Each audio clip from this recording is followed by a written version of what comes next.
বাংলাদেশ আজকে দুই ভাগে বিভক্ত। এক হচ্ছে বাংলাদেশ পন্থী, আরেক হচ্ছে ফ্যাসিবাদ পন্থী। যারা আওয়ামী লীগের নিষিদ্ধ চায় তারা হচ্ছে বাংলাদেশ পন্থী, আর যারা হচ্ছে আওয়ামী লীগের নিষিদ্ধ চায় না তারা হচ্ছে ফ্যাসিবাদের পক্ষের শক্তি। প্রিয় সংগ্রামী সহযোদ্ধা, ইতিমধ্যে আপনারা যে জেনেছেন, আমরা যখন প্রধান উপদেষ্টার বাসায় আমি ঘেরাও করতে যাই, তারপরে আমার সাথে তৎক্ষণাৎ সংহতি প্রান্তিক ছাত্র সংসদ, খেলাফতে মজলিস, জামাতে ইসলামী, হেফাজতে ইসলামী আন্দোলনের নেতৃবৃন্দ, ছাত্র শিবির, ইসলামের ঐক্যজোট, জামাতে উলামায়ে ইসলাম, বাংলাদেশি খেলাফতে মজলিস, জুলাই মঞ্চ সহ অসংখ্য ফ্যাসিবাদ বিরোধী শক্তি আমাদের সাথে একাত্মতা ঘোষণা করেন। আমরা স্পষ্ট করে বলতে চাই, কোন ষড়যন্ত্রের চাপে পড়ে আমার মুখ থেকে যদি বের করা হয় এই আমি আন্দোলন প্রত্যাহার করেছি, আপনারা নিজের আন্দোলন চালিয়ে যাবেন।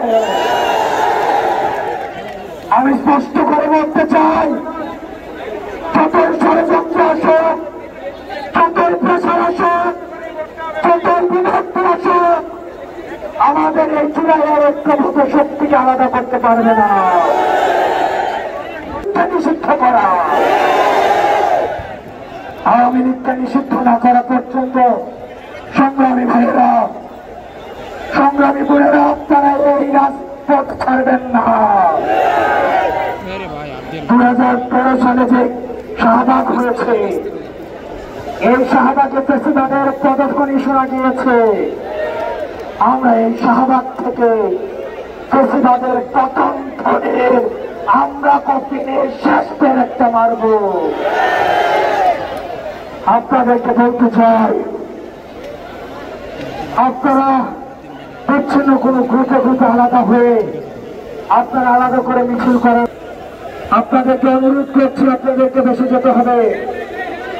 আজকের এই জামায়াতে, আজকের এই গণজামায়াতের দিকে আওয়ামী লীগের সময়ে যারা খুন হয়েছে,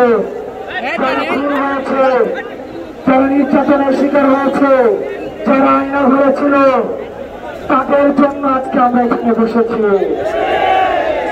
যারা গুম হয়েছে হয়তো আমরা তাদেরকে ফিরিয়ে দিতে পারবো না, কিন্তু আমরা এই বার্তাকে আমরা পৃথিবীতে প্রতিষ্ঠিত করব।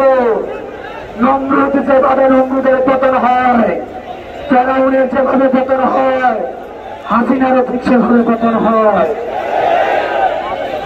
আপনারা সবাই ঐক্যবদ্ধ ভাবে, এই মাইকের বাইরে কোনো কমান্ডে, এই মাইকের স্লোগানের বাহিরে আপনারা কেউ স্লোগান দিবেন না।